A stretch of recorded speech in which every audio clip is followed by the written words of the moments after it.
আসসালামু আলাইকুম। চকবাজার বালিয়ারকেরের ৭ম তলায় ওপেন হয়েছে মিস্টার ডিআইওয়াই।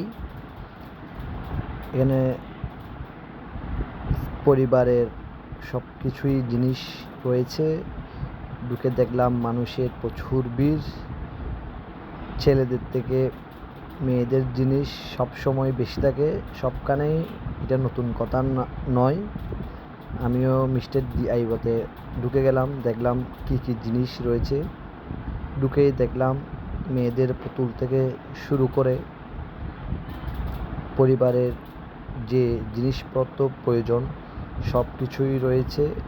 ছেলেদের ধরতে গেলে মানিব্যাগ, টর্চ লাইট, আপনার ব্যাটারি জাতীয় হেডফোন এগুলো রয়েছে। বাচ্চাদের খেলনা পুতুল রয়েছে। ধরতে গেলে পরিবারের যে জিনিসপত্র প্রয়োজন এখানে সব রয়েছে। আর দামেরটা যদি বলি, দাম আসলে বেশি না, মিডিয়ামের মধ্যে রয়েছে। ওই রকম প্রচুর টাকা না। আপনারা চাইলে এখানে এসে কেনাকাটা করতে পারবেন। দাম মিডিয়াম রয়েছে। আমার ভালো লাগছে, আপনারা আসবেন। ধন্যবাদ।